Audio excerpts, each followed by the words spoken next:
Hey Bells, it's Holly here at Posh Glam and Pristine, and today I'm going to take you through how to make a craft DIY project planner notepad using our link that's our first freebie for the 2021 season. So all you have to do is scroll up above and print out one of these pages. You can choose the white background or that darker blue background. And so what this is going to allow you to do is to plan out your projects. I printed out 12 to use throughout the year.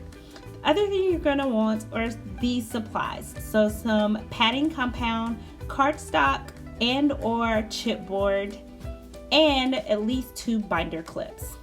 So to get started, you're simply going to take all of your items and decide if you want your back to be really sturdy using a chipboard, or if you want to use cardstock. This particular cardstock in the film is like 110 pound weight, so it's a little heavier than just traditional cardstock paper, just to make sure that if you decide to use that as a back, is extra sturdy.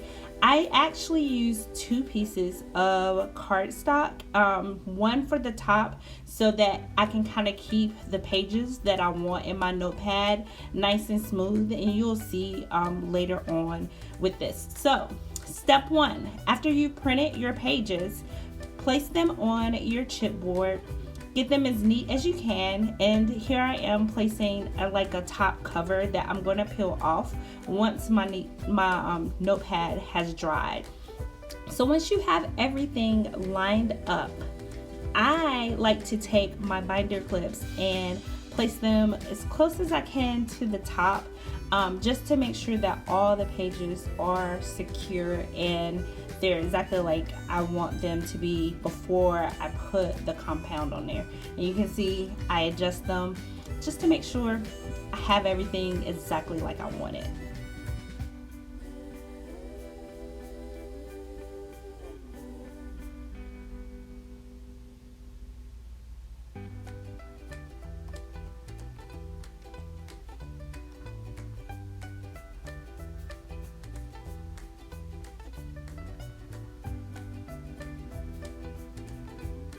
So after getting everything lined up, I placed that top cover on top of my notepad. Again, that top cover is more like a placeholder, and it allows me to use those binder clips without kind of scratching up my pages that I want to be my notepad.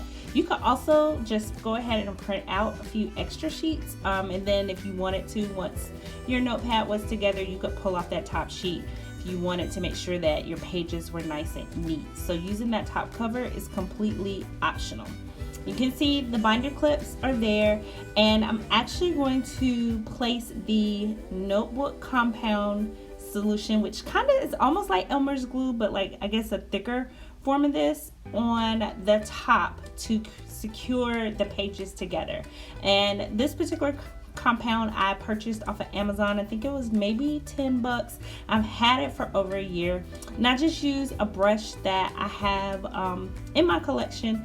I actually enjoy using the Dollar Tree brush. There is a round kind of circle brush, but I let mine dry up, so I have to purchase a new one. But any kind of brush will work.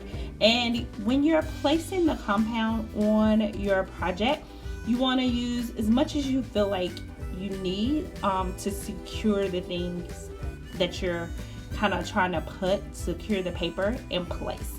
And so this piece, I usually like to take my time, again, right there where the chipboard is, because on the back I'm using chipboard. I definitely recommend a thicker coat if you decide to use chipboard. The cardstock, while it's thick, it seems to catch and grab hold of the compound a little bit better than the chipboard. But again, the chipboard on the back is definitely going to be a lot sturdier than just using traditional cardstock.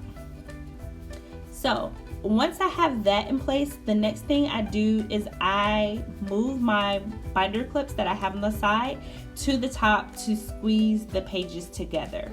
Now I let my particular notepad and project dry for 24 hours before I actually touch the actual project that I'm working on.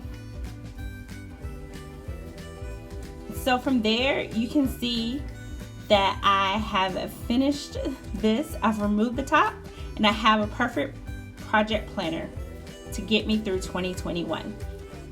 Make sure you subscribe to our channel so we will have lots more posts coming, DIY, crafts, and as always, stay fabulous, Bells.